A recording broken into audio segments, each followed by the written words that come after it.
Jai Radha Madhava Kunja Bihari.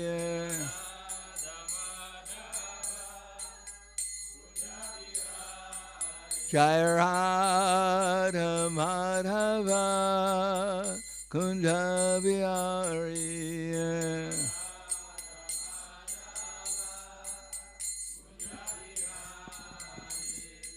Gopi Jana Vallabha Girivanadari.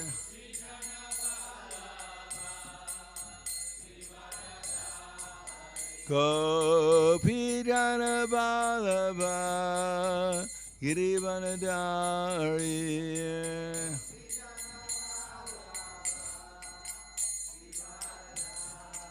Yasodanandana Braja Janaranjana. Yasodanandana Braja Janaranjana. Yamuna Tira Vanachari. Yamuna Tira Vanachari. Jai Radha Madhava Kunja Bihari.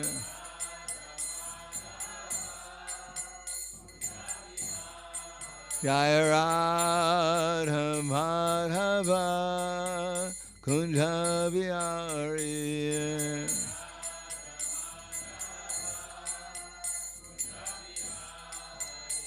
Gopi Jana Vallabha Girivanadari.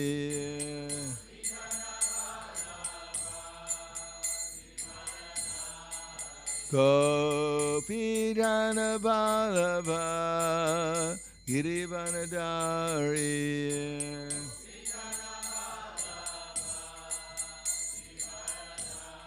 Yasodanandana Braja Janaranjana.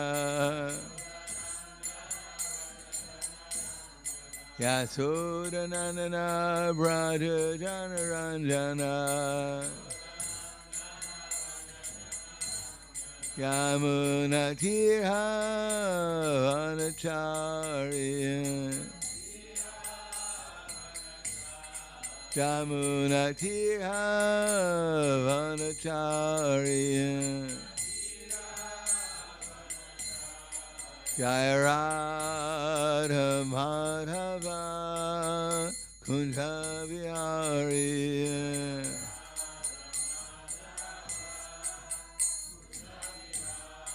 Jai Radha Madhava Kunja Bihari.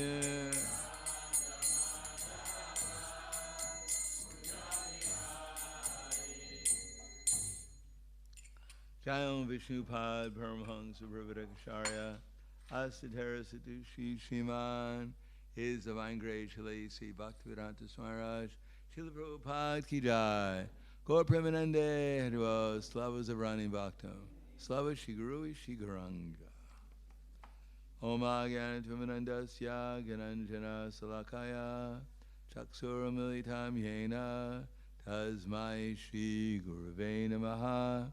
Shri Chaitanya Manobishtam Stapitam Yena Bhutale Swayam Rupa Kadamaham Didati Swapadantikam Pandeham Shri Guru Shri Yuta Parakamalam Shri Gurum Vaishnavam Cha Shri Rupam Sagrajatam Sahagana Raghunatam Vitam Tam Sajivam Sadvaitam Savadutam Prijana Saitam Krishna Chaitanya Devam Shri Radha Krishna Padan Sahagana Lalita Shri Vasakans Vitamscha.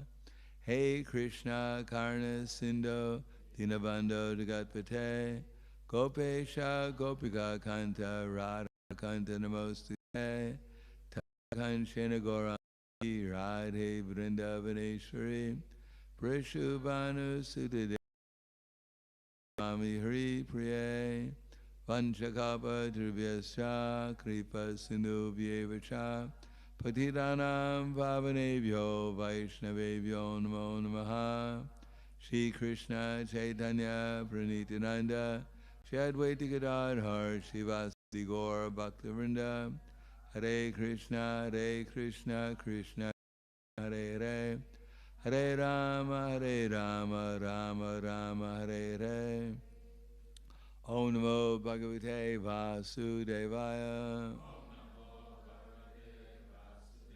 Om Namo Bhagavate Vasudevaya Om Namo Bhagavate Vasudevaya Srimad Bhagavatam, Canto 1, Chapter 2, Divinity and Divine Service, Text 19. Tadarajastamo bhava kamalobhadayaschaye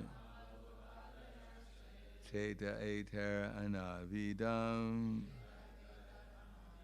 stitam sadve prasidati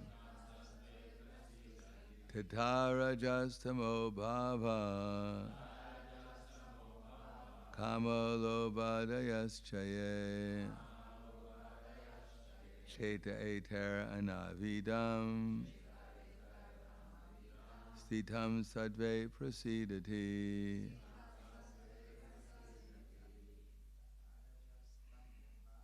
Tatarajastamo bhava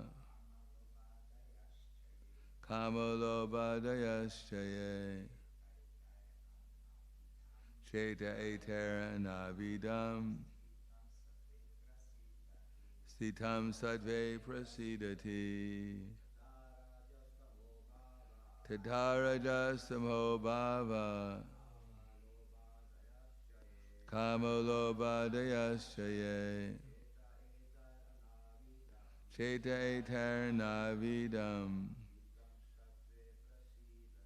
Stitam sadve prasidati Ladies Tatarajastamo bhava Shaye Chaitayam navidam Stitam sadve prasidati Ladies Tatarajastamo bhava Kamalobhadayaschaye Navidam Sattvam Sattve Prasidati Tatarajastamo bhava Kamalobhadayaschaye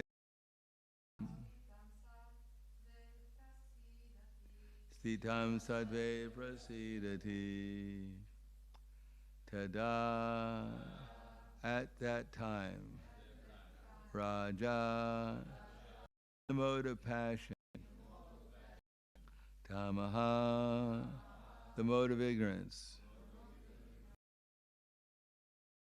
the situation Kama lust and desire Loba, hankering, adaya, others, cha, and they, where they are, chetaha, the mind, etai, by these, anavridam, without being affected, stitam, being fixed, Sattve, in the mode of goodness, prasidati, thus becomes fully satisfied.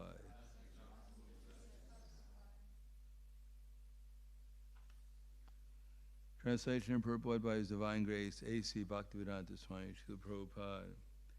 As soon as irrevocable loving service is established in the heart, the effects of nature's modes of passion, ignorance, such as lust, desire, and hankering disappear from the heart. Then the devotee is established in goodness and he becomes completely happy. Purport. Oh, please repeat. Service is established in the heart.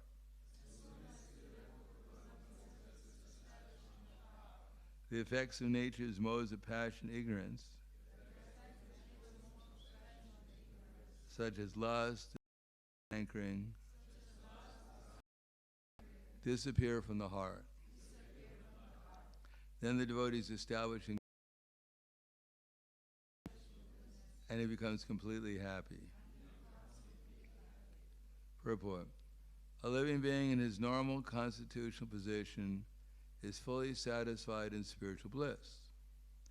The state of existence called Prahladananda or Atmanandi, like the satisfaction of the inactive fool. The inactive fool is in the state of foolish ignorance, whereas the self-satisfied Atmanandi is transcendental to the material state of existence. This state of perfection is attained as one is fixed in irrevocable devotional service. Devotional service is not unalloyed activity of the soul.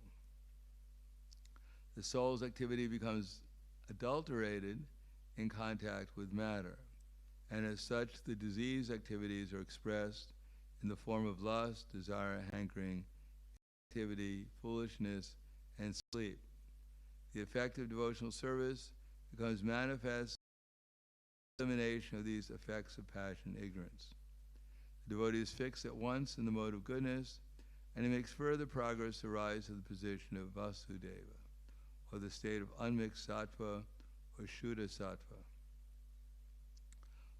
The Shuddha sattva state can one always see eye to eye by dint of pure. For the non-devotee, however elevated he may be, is always harmful. A devotee is neither foolish nor passionate. The harmful, foolish, and passionate cannot be devotees of the Lord. However, they may advertise themselves as the devotees by outward dress. The devotee is always qualified with all the good qualities of God. Quantitatively, some may be different, but qualitatively, both the Lord and his devotee are one and the same. So the text again. Tata rajastamo bhava kama loba dayaschaye cheta etarna vidam stitam sadve prasidati. As soon as irrevocable loving service is established in the heart, the effects of nature's modes of passion and hankering disappear from the heart. Then the devotee is established in goodness and he becomes completely happy. Namo Vishnu Padaya Krishna Prastaya Bhutaya Bhaktivedanta Swami Namane Namaste Saraswatam Deve Gauravani Pracharane Nirvana Satyade Sadarne. We've heard that we should attend the Bhagavatam class every day. And what is the Bhagavatam class supposed to be about? Or even the Bhagavad Gita class? Yane Prakashiti Tatparam. It's supposed to be about Krishna. That's a revelation. And at the same time, not just about Krishna, it's supposed to be about service to Krishna. I mean, tad buddhyas, tad atmanas, tad nishtas, tad parayanaha, gachanyapana avritim, jnana nirduta kamashaha. So kamasha means sin. There's one king, his name was something about Kalmasha. It seems that he had become a Rakshasha because he was cursed. And then he wound up eating a Brahmin one time. And then his wife cursed him. And his name was Kalmasha something. So, why Tadbuddhiyas? The first thing is we should use our intelligence. Krishna consciousness is called Buddha Yoga, and we have to gain intelligence what to do and how to do it. And that's obtained by hearing, not only hearing, but also by seeing example of how what we're hearing is applied. Because otherwise, theoretical, unless we see some example of someone applying what we've heard. Then it becomes clear what the person's talking about if we see examples. As the famous expression goes, the parents may tell the child not to smoke. But if the parents are smoking, then the child won't take it very seriously. It's not don't do as I do as I say. Some people will do as we do, and whatever we say won't make so much of a difference. So we want to tadbuddhiyas, we want to understand how to engage what? Tadatmanas, tadnishtas, tadparayanaha, gachantnyapuna avridim, jnananiduta kalmashaha. We have to engage our intelligence. Atma means, what does Atma mean? It could mean mind, it could be the soul. Tadbuddhiyas, tadatmanas, tadnishtas, tadparayanaha, gachantnyapuna avridim, jnananiduta kalmashaha. Those whose intelligence, Atma is minds. Tadnishtas is faith. So here it says, what is nishta? Nishta means steady. Generally speaking, our faith in Krishna consciousness is not steady because our intelligence is being dragged away by the illusory energy. It is more powerful than we are when we're in illusion. That's why it's called the illusory energy. In other words, when we're in nishta, when we're fixed in Krishna consciousness, then there's no more doubts because our intelligence is being dragged away by illusion. And what is that illusion? Here it says it's hankering and lamenting. Principle illusion. And what is that hankering and lamenting? He or she loves me or she loves me not. That's the whole question in the material existence. And that's what the mind keeps on going over. She loves me not, he, she, etc. And then after a while we find out she doesn't really love me or he doesn't love me. Then we go on to the next one to speculate about. Looking for our soulmate. But our soulmate doesn't exist in the material existence. Our soulmate is in spiritual consciousness. Then everyone becomes our soulmate. Then he can actually have a nice relation with all the other souls. And if the soul is fixed on his material body, then no body will actually satisfy them completely. And even if we get satisfaction, supposedly completely, our object of satisfaction will disappear after some time, and then we'll be dissatisfied. So tadbuddhiyas, tadatmanas, tadnishta, one's faith. As we have experienced in Krishna consciousness, as the fog goes away and the sunlight peeks through our foggy consciousness, and we experience some rays of Krishna, then our faith is there, that Krishna is there, and Krishna is actually blissful. Shelter of Krishna, because we do get happiness from this body, there can be no doubt about that. Otherwise, living entities wouldn't be in the material world since time immemorial if there was no happiness here. There is happiness. But it's just like a drop of water in the desert. It's not enough to fulfill it. It's enough to, this hankering for more consciousness comes through our foggy consciousness, and we get some happiness, like if you're on padayatra, after a while the mind gives up if we're trying to listen and chant. It says, all right, I'm going to be out here for another 2 hours, so take part. I try to put my mind there. Maybe a little late ray comes by, and we're actually happy. We think nothing to worry about. And then kirtan, it's over, and we're, my God, there's so many things to worry about. I forgot about them temporarily. I remember one time in 1969 when Prabhupada was coming to Beacon Street. I guess it was on Beacon Street. It was a 2-story building, which was like a skyscraper for the Hare Krišna movement at that time. And on the top floor was the deities. And there was a fairly big temple, and Srila Prabhupada was coming for Srila Bhaktisiddhanta Saraswati Prabhupada's disappearance day. And they went to greet him in the airport. I was part of the party that was upstairs doing bhajan. And when Srila Prabhupada walked up the steps, I and everyone else was in Vaikuntha. And I was trying to remember what I was thinking about, what I was worried about. And I couldn't remember it because I was in a different existence. And Prabhupada gave the lecture about Srila Bhaktisiddhanta Saraswati Prabhupada, and I was in a completely different world. And then Prabhupada, at the end of the lecture, we had Artik, we had Gaur Artik, and then Prabhupada walked down to see the BBT, which was just established there, and I came back to the material world again.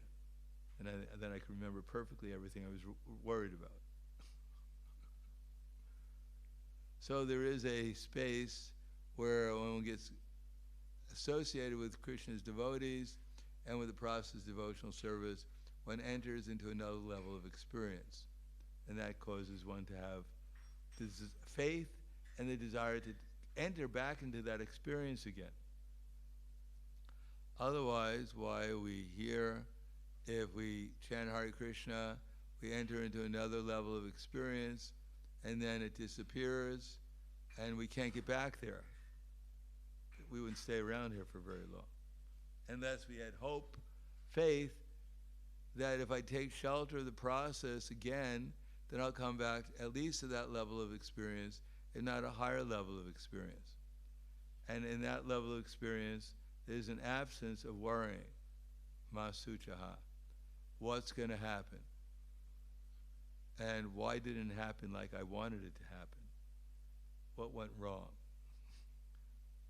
And if I can go back in my time machine, back to my first grade class, and take that math test over, my life would be better now. No, it may not be any better than it is now, unless taking the math, passing the math class, Krishna more easily. So when one comes to the stage, Parayana, Gachantya Pada Avritim, to liberate.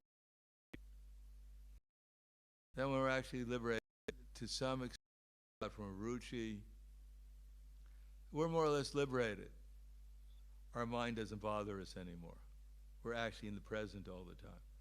Does that mean that we don't eat anymore? Because I'm in the present. I don't sleep anymore. Even there may be producing children, sex life. We have to defend ourselves. So does that mean when you're in the present you don't do those things? No, you do them, but one is completely in Krishna consciousness. Or not completely.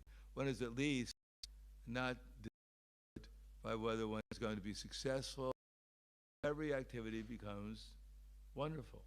Whatever we're doing becomes wonderful because we're in consciousness of Krishna while we're doing it, and we're not disturbed by hankering, lamentation, because we're satisfied being in the present. That's all we have to be, is in the present, and we'll be happy. It's unhappy is just the fact we think that there's something better than what we're doing in the present. We're in the present, we're happy because there's nothing to worry about. There's nothing to think that there's something better to be. So that's modern society. Wherever we are, whatever we're doing, they're trying to convince us that we should be doing something else. If you're a man, they convince you should become a woman. And if you're a woman, they convince you should become a man. Then you'll be. And when you become a man, after you were a woman, then you think, well, maybe I should become a woman again. Vice versa. So everyone's thinking there's something better in this world where I'm at now. Upward mobility, even in the Hare Krišna movement. I joined the Hare Krišna movement, and I was a bhaktin for 5 years, or a bhakta, and I had to do all the dirty work, all the dirty services. I was the last in line for prasadam. They gave me the flower the last. I was last all the time. And then I got initiated. I was in between. At least I wasn't last. Now I could tell the bhaktas and the bhaktins, bow down, bhaktin. I've been in the movement 3 months more. I'm senior. Yes, Prabhu. And is still telling me what to do. If I was only a temple commander, everything would be wonderful.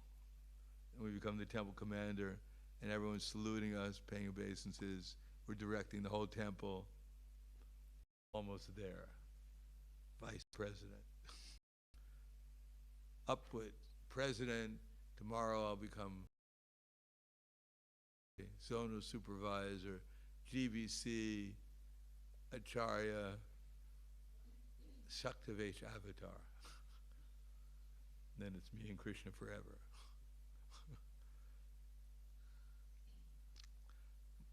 And Prabhupada used to say, Punar Mushika Bhava.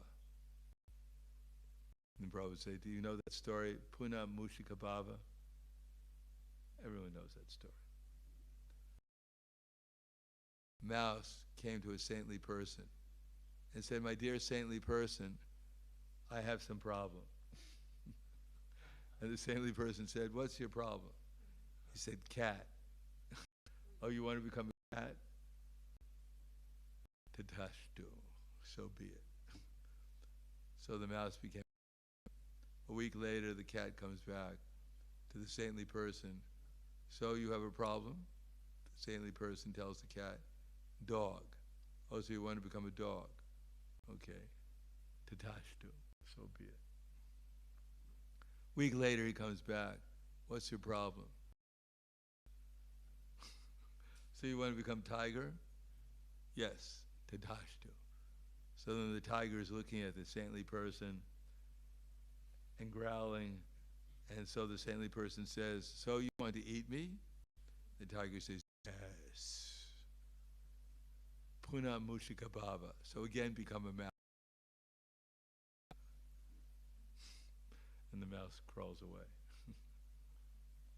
So everyone's thinking, I have to become something else other than what I am, and then my life will get better.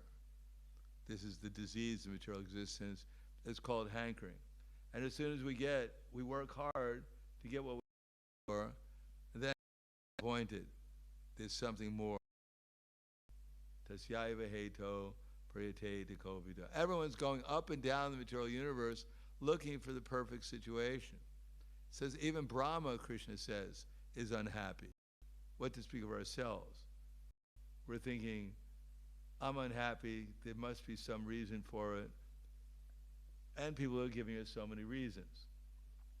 Every billboard, every advertisement, probably every Facebook page, Better Homes and Gardens magazine, everyone's telling us what we need to actually make our lives complete. And it's never complete in the material world. It's always disappointing. And there's always something to hanker for. So, if we become conscious of Krishna or make the endeavor and we actually discover the happiness of Krishna consciousness, not only seeing Krishna within our heart, but also seeing Krishna everywhere. That this is all Krishna's energy and that everything is being perfectly arranged by Krishna. We don't have to worry about what's been going on in the sense Krishna's arranged it. Now, does that mean we're indifferent?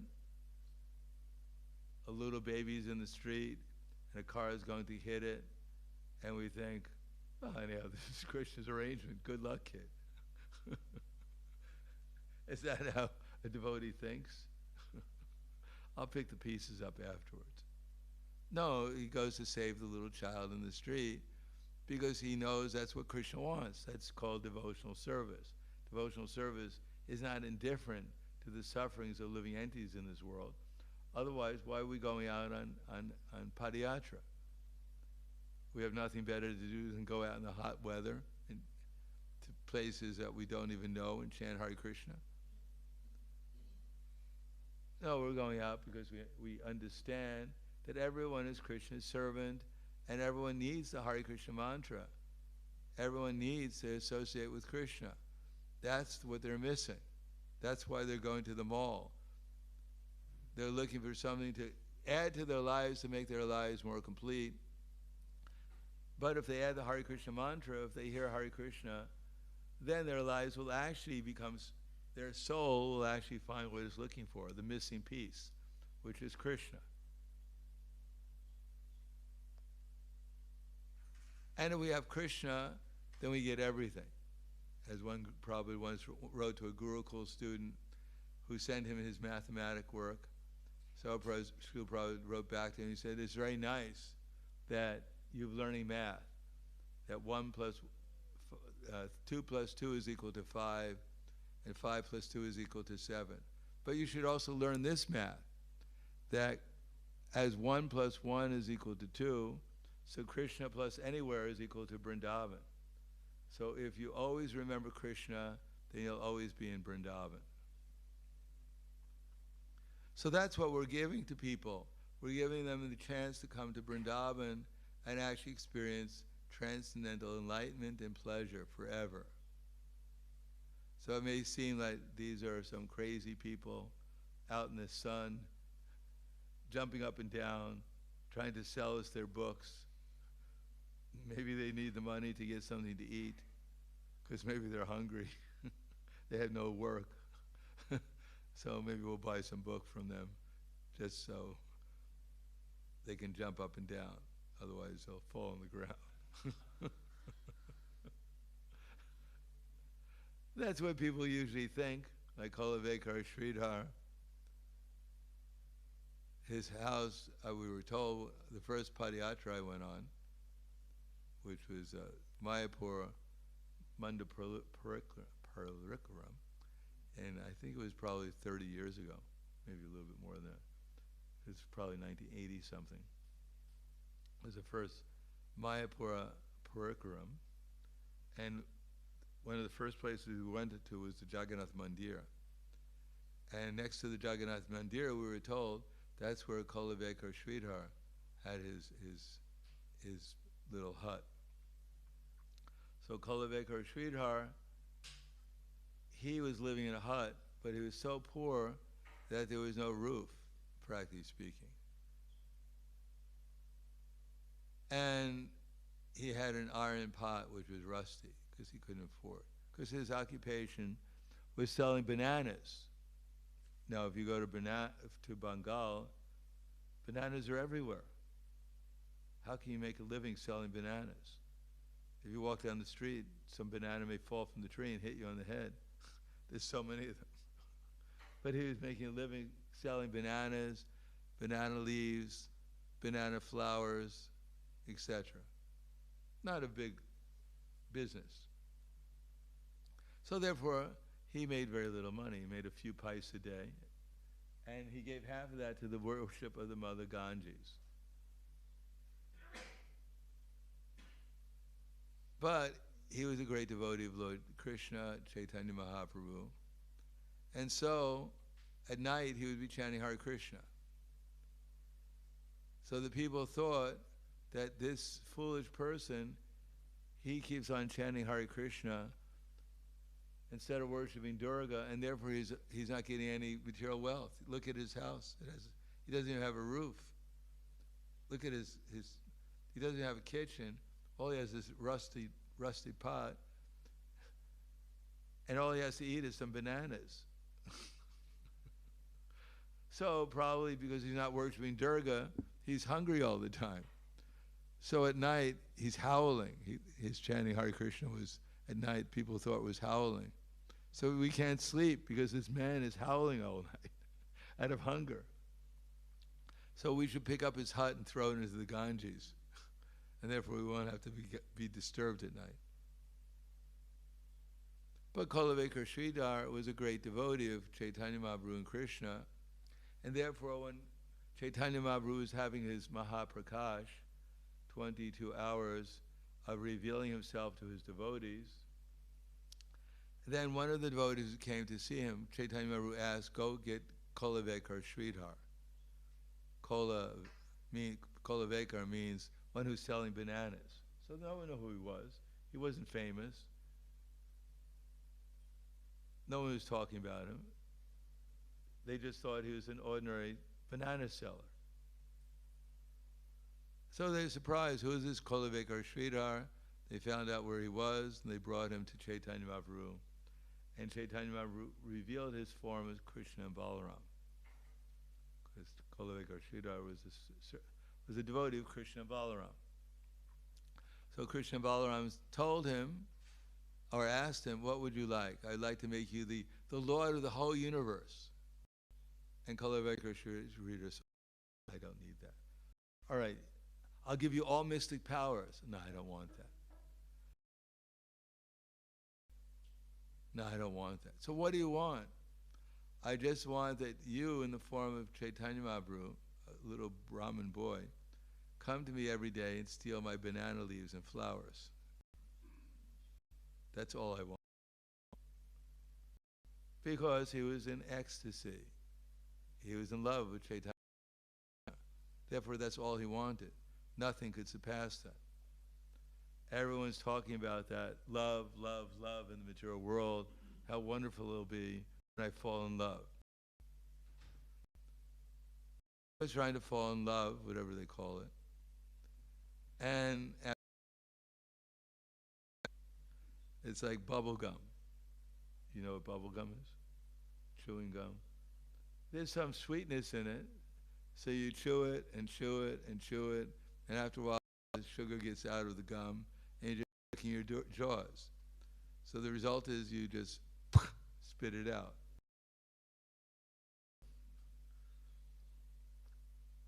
In India, the typical example is the cow.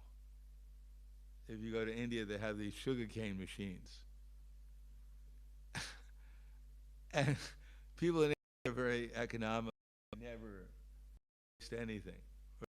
They previously, hopefully, cleaned the sugarcane machine. So you don't get an extra protein in the form of the flies that are flying around. You gotta watch and see that they actually clean the machine at the beginning and at the end.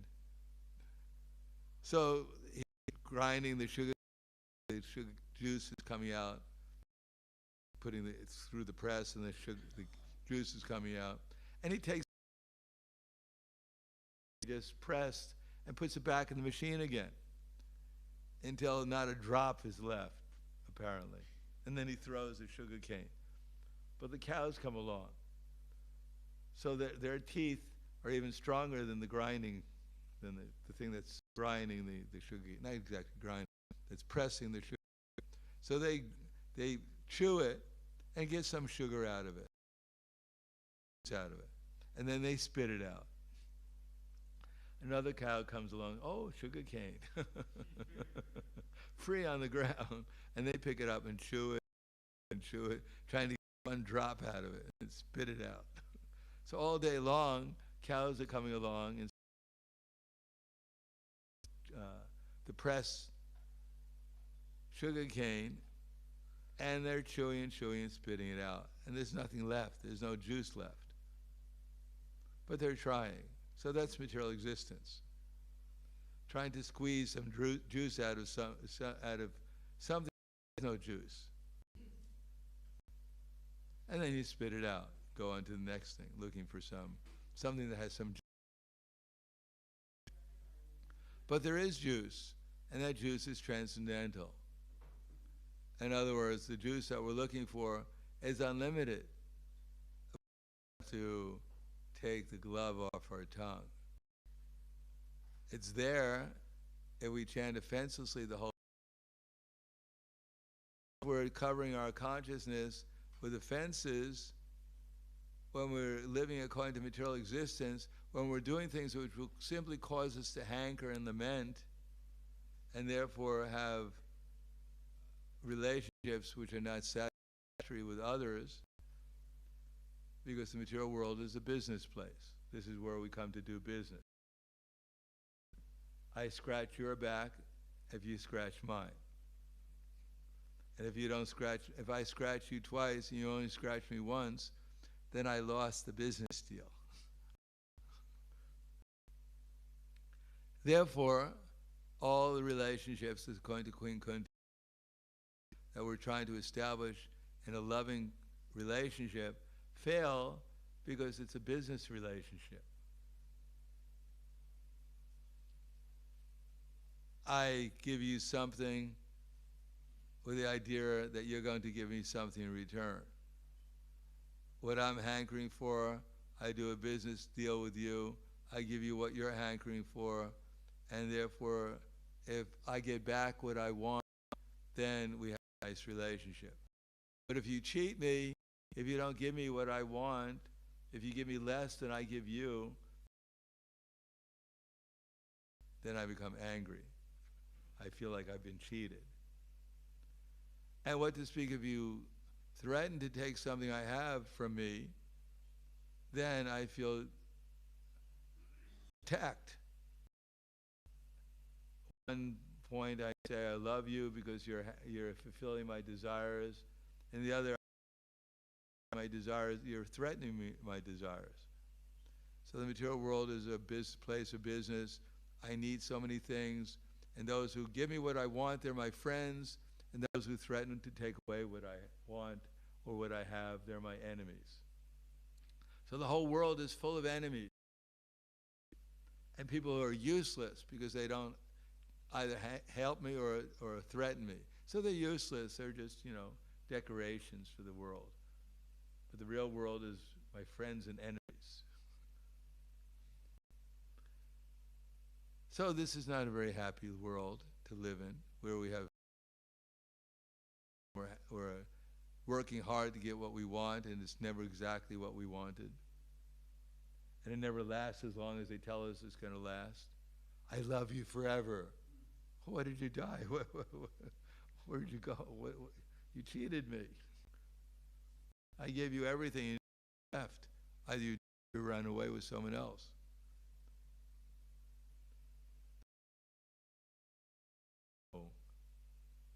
There's hankering for Krishna and there's lamentation because we don't have enough of Krishna. But the more we hanker for Krishna, the more we experience Krishna, the more we lament about not having Krishna, the more we intensely have Krishna. And Krishna is everywhere in the spiritual world. Everything is a manifestation of his ecstasy and his love. And therefore we're overwhelmed by the happiness in the spiritual world. Everyone and everything automatically reminds us of Krishna because nothing is different from Krishna. Everyone is exactly the same as Krishna in quality, but maybe not in quantity. But everyone reminds us of Krishna. And everyone is infinitely lovable. And there's unlimited pleasure, and it's always increasing and growing greater and greater and greater at every moment.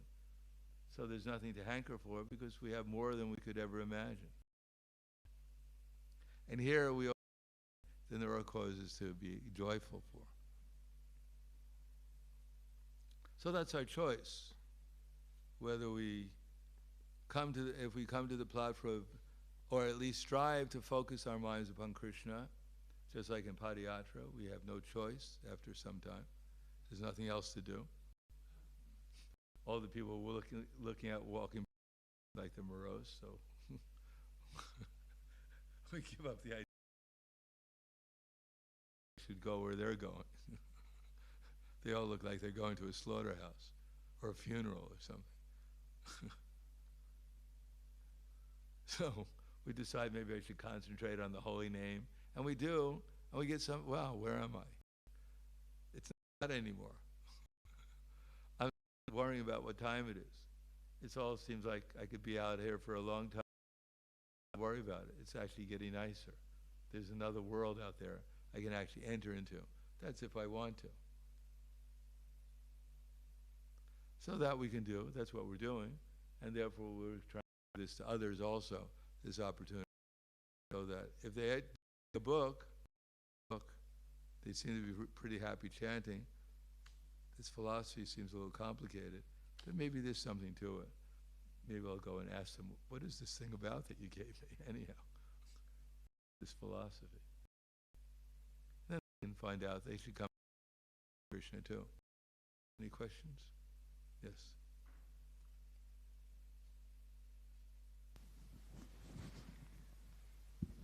Hare Krishna. Can we have a relationship that's not a business deal? Can how? What's that? Can we have relationship? And if we can, how? You have to have a relationship with the devotees. Doesn't matter what, whether it's your wife, your children, or even your dog. You have to become a servant of Krishna in that relationship. It was based on Krishna. Unless Krishna is in the center, then the relationship will be mundane. So Krishna has to be in the center. There's no question of having any relation with anyone or anything, unless Krishna, which is spiritual, unless Krishna is in the center. And if Krishna is on the center, there's going to be business. Because I demand payment. We may think, well, I'm ideal, I'm a nice person, but my senses and mind, they're going to demand payment from people. I'll serve you, but do you know anyone in the world who has a job 24 hours a day or require any payment whatsoever? Yeah, that's right, because Krishna is in the center. If Krishna is in the center, then the payment is automatically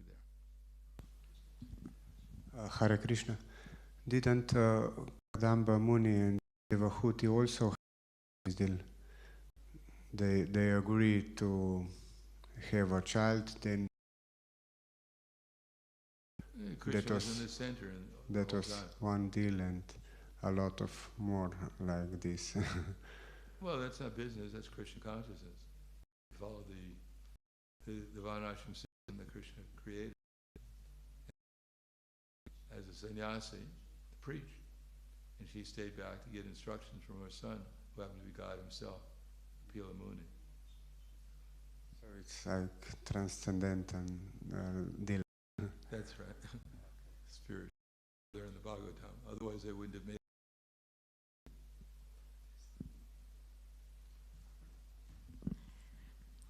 Hare Krishna.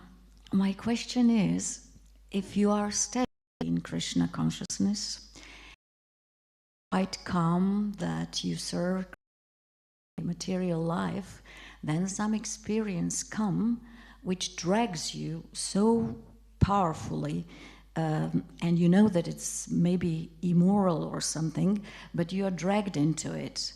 But on the other hand, you are in Krishna consciousness and you know that you can avoid it and just be calm. And so the question is, should you avoid this because you can do it, or are you obliged to go into this experience because maybe of your karma or previous life that you need to pay some debt?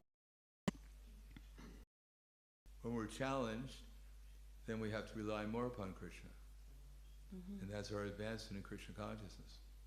So you can avoid it, not feeling guilty. Maybe. Because you can. Yeah, well, theoretically you can.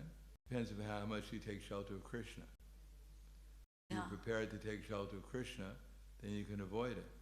And you don't want something you have to pay because of some bad deeds you did in your previous life or something. Well, the fact that it's appearing before you, You're paying for it. I see.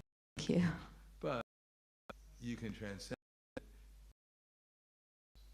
And even if somehow or another we can't supersede completely, our minds become disturbed by it to some extent, but simply by the attempt of taking shelter of Krishna, it's strengthening our Krishna consciousness.